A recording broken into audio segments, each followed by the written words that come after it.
Good morning students. आज हम next topic plasma कला के कार्य के बारे में पढ़ेंगे। प्लाज्मा कला के कार्य, plasma membrane, functions of plasma membrane. तो मेन इसके जो फंक्शंस है वह है ऑस्मोसिस, परासरण,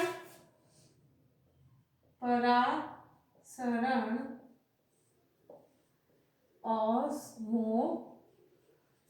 दूसरा है फैगोसाइटोसिस, पिनोसाइटोसिस व पैसिव एक्टिव ट्रांसपोर्ट। फैगोसाइटोसिस,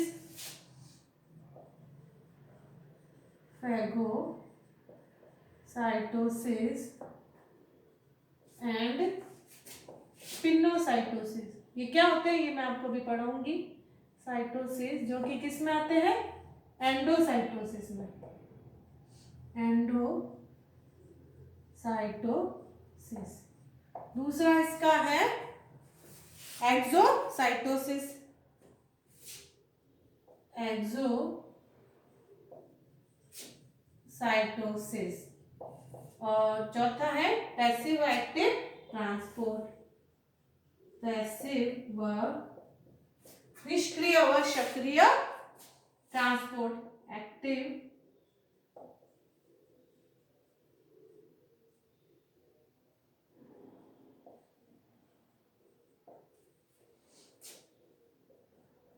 निष्क्रिय व सक्रिय ट्रांसपोर्ट।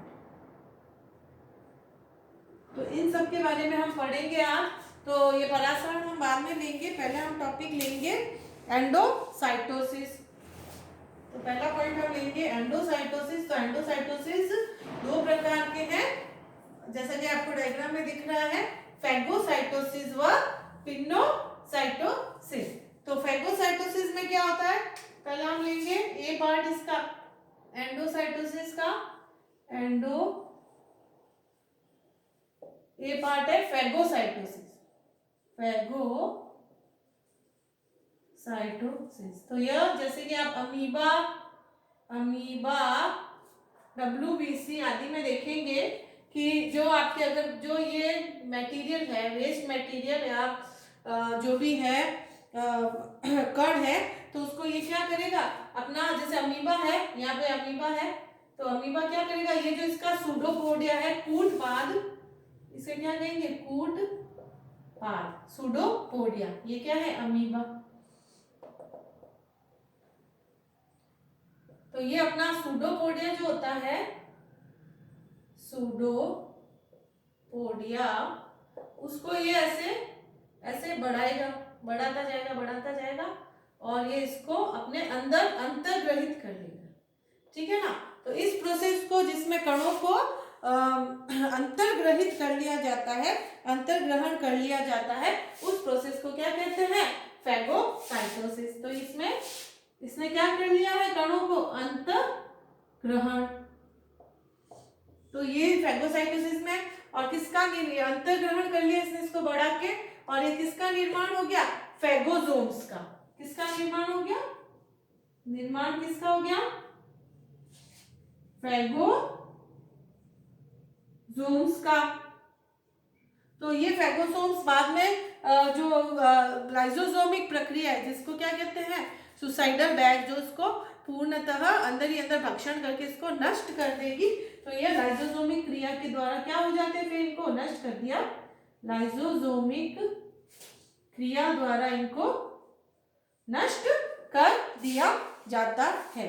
अब नेक्स्ट है, ये तो फैगोसाइटोसिस है जिसमें अंतर्ग्रहित करके पदार्थों को नष्ट कर दिया जाता है। तो ये आपने देखा, ये फैगोसाइटोसिस का डायग्राम। दूसरा है हमारा पिनोसाइटोसिस। नेक्स्ट हम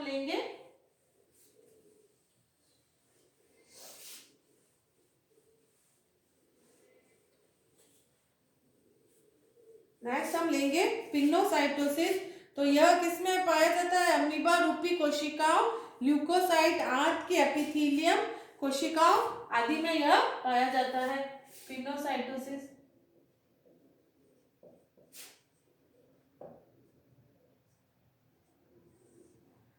तो ये किस में पाया जाएगा? ये ल्यूकोसाइट्स, आंत की एपिथेलियम कोशिकाएं, ल्यूकोसाइट्स आंत की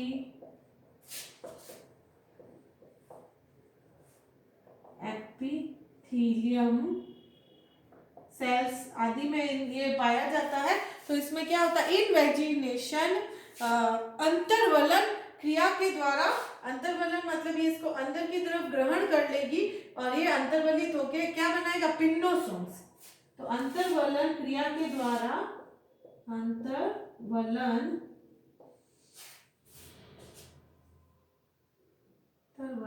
इनवेजिनेशन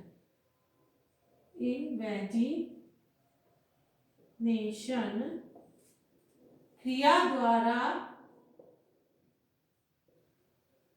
पदार्थों को ग्रहण करती है, पदार्थों को ग्रहण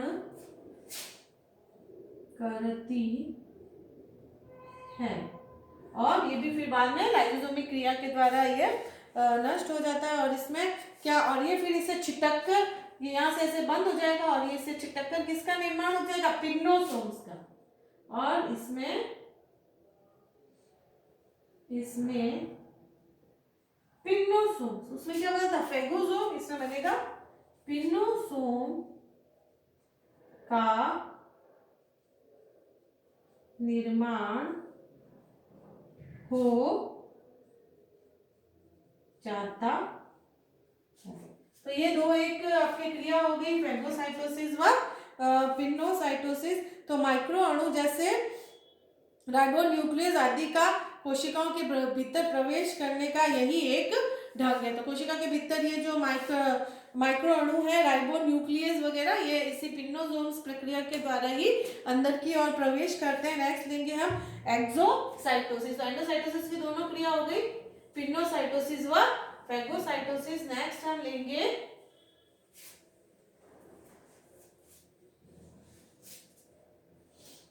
लेंगे एक्सोसाइटोसिस। नेक्स्ट जो है हमारा टॉपिक वह है एक्सोसाइटोसिस।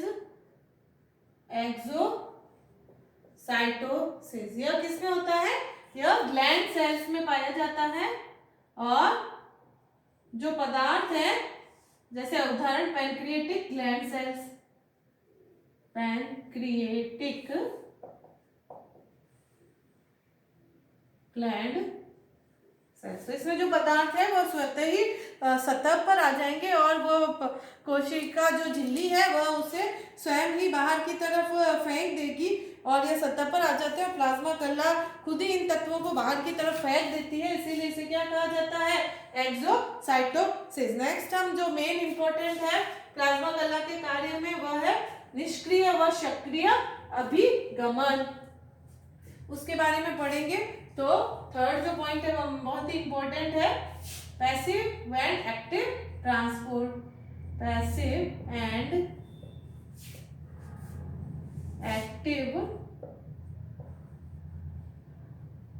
ट्रांसपोर्ट, निष्क्रिय व सक्रिय, निष्क्रिय व सक्रिय अभिगमन,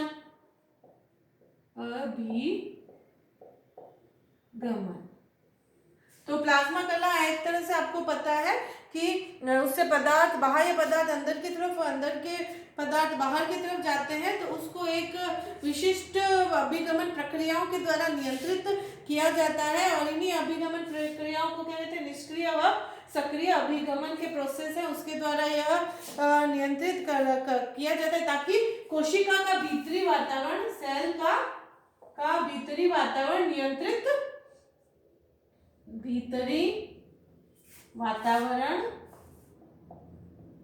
नियंत्रित रह सके, नियंत्रित रह सके। साथ ही साथ ये क्या होती है? प्लाज्मा झिल्ली सेलेक्टिवली परमिएबल होती है, या केवल विशेष पदार्थों को ही अंदर व बाहर आवागमन की को जाने देती है और बाकी पदार्थों को नहीं जाने देती है। तो पहला हम लेंगे पैसिव ट्रांसपोर्ट या निष्क्रिय अभिगमन। पैसिव ट्रांसपोर्ट, निष्क्रिय अभिगमन। तो निष्क्रिय अभिगमन में क्या होता है, इसमें भौतिक क्रिया के द्वारा, भौतिक कारकों के द्वारा ही अभिगमन होता है। भौतिक कारकों द्वारा, भौतिक फिजिकल फैक्टर्स, कारकों द्वारा, और इसमें किसी भी प्रकार की एनर्जी का व्यय नहीं होता है। और यह अभिगमन कणों की तापीय गति अथवा ब्राउनियन मूवमेंट का फल है।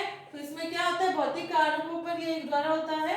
इसमें किसी भी प्रकार की एनर्जी का क्षय नहीं होता है और यह तापीय गति ब्राउनियन मूवमेंट के द्वारा होता है। ब्राउनियन मूवमेंट के द्वारा थर्मल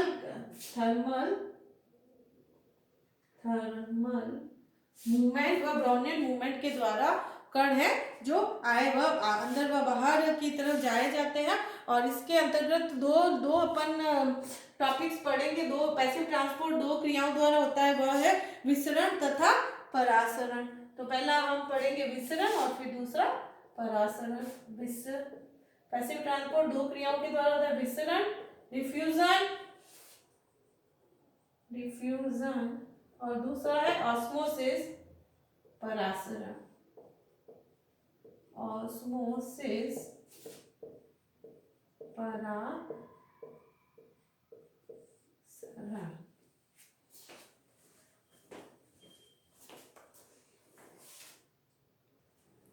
तो इसका हम जो फर्स्ट टॉपिक है वह लेंगे, वह है डिफ्यूजन। तो डिफ्यूजन या विसरण। तो विसरण में क्या होता है कि विसरण में जो पार्टिकल्स हैं, जो सॉल्यूट पार्टिकल्स हैं, वह विलय अणु उच्च सांद्रता से निम्न सांद्रता की ओर जाते हैं। विलय अणु सॉल्यूट पार्टिकल्स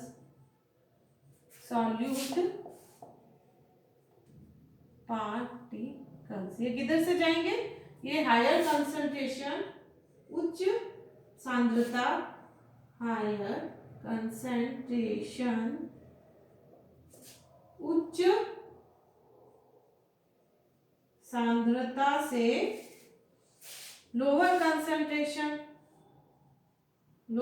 कंसंट्रेशन निम्न सांद्रता की ओर जाएंगे। तो इसमें अपन अगर ऐसा समझे कि अगर हम किसी विलयन अणु को धक्का दें निम्न सांद्रता से उच्च सांद्रता की ओर, तो उसके अंदर ऑब्स्टेकल्स बहुत ही होंगे और इंटरमॉलिक्यूलर जो उसमें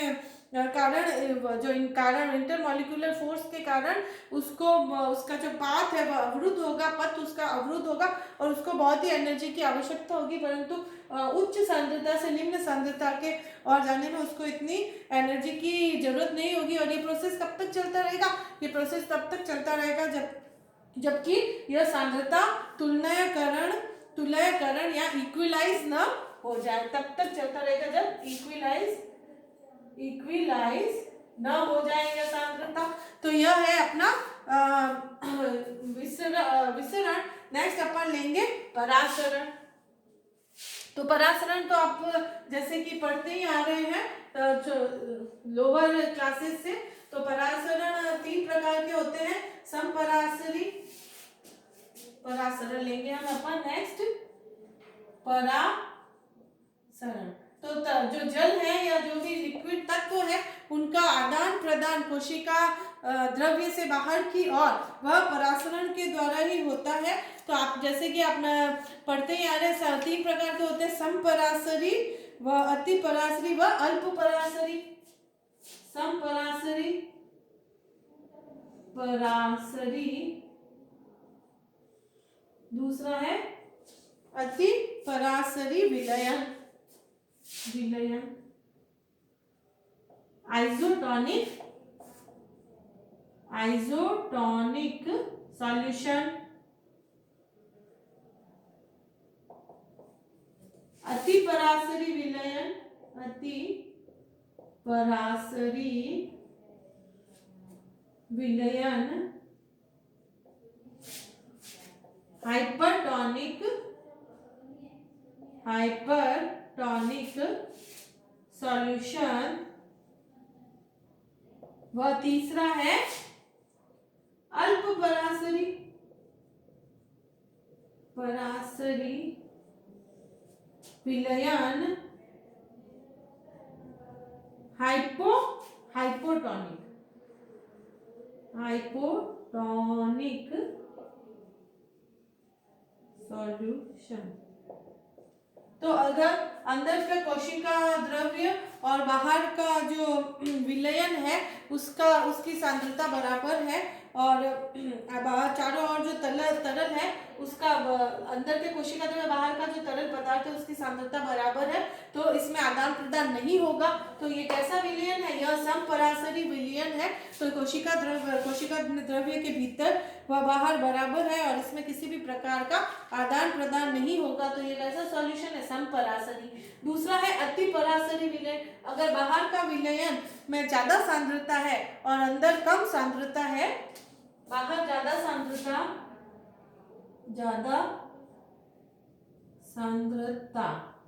कहाँ है? बाहर, और अंदर क्या है? कम सांद्रता। तो जो विलयन है वो बाहर की तरफ जाएगा, कोशिका से विलयन बाहर की तरफ चला जाएगा और जो कोशिका है वो क्या हो जाएगी? सिकुड़ जाएगी। कोशिका क्या हो जाएगी? सिकुड़ जाएगी। ये किसमें होगा? हाइपरटोनिक सॉल्यूशन में, अति परासरी में। जबकि अल्प परासरी में क्या है? बाहर कम सांद्रता है। अल्प परासरी में बाहर कम सांद्रता है, बाहर कम सांद्रता, वह अंदर क्या है? कोशिका के भीतर ज्यादा सांद्रता। तो जो है जल वह अंदर की तरफ जाएगा और कोशिका क्या हो जाएगी? कोशिका फूल जाएगी, कोशिका फूल जाएगी। तो यही प्लाज्मा झिल्ली का कार्य है कि प्लाज्मा झिल्ली ऑस्मोसिस के द्वारा जल व अन्य पदार्थों का आदान प्रदान करती है। और ये जो तीनों है, समपरासरी, अति परासरी व अल्प परासरी, आपने पहले छोटी क्लास में पढ़ ही रखे हैं कि आप बादाम लेते हैं और बादाम को पानी में भिगो के रखते हैं, तो बादाम के भीतर क्या है? ज्यादा सांद्रता है और बाहर कम सांद्रता है। तो बाहर से पानी किसके अंदर चला जाएगा? बादाम के अंदर चला जाता है और बादाम फूल जाती है। तो वो किसका एग्जाम्पल हुआ? बाहर कम सांद्रता वाला, बाहर ये अल्प परासरी वाला हो गया। तो इसी में भी ऐसे हम आरबीसी का 0.9% NaCl में अपने रक्त की कोशिका आरबीसी की ड्रॉप्स डालते हैं, तो हम देखेंगे कि अगर कम सांद्रता वाला है, अगर अल्प परासरी है तो वह कोशिका फूल जाएगी और फट जाती है। जबकि ये है अति परासरी है तो कोशिका सिकुड़ जाती है आरबीसी की। और अगर 0.9% ही है NaCl का सॉल्यूशन और कोशिका के अंदर भी उतना ही है, तो आरबीसी को कोई फर्क नहीं पड़ेगा, वो वैसे के वैसे ही रहती है। तो ये मैंने आपके पैसिव ट्रांसपोर्ट के दोनों ही पढ़ा दिए हैं, डिफ्यूजन और परासरण। नेक्स्ट क्लास में करेंगे। Thank you.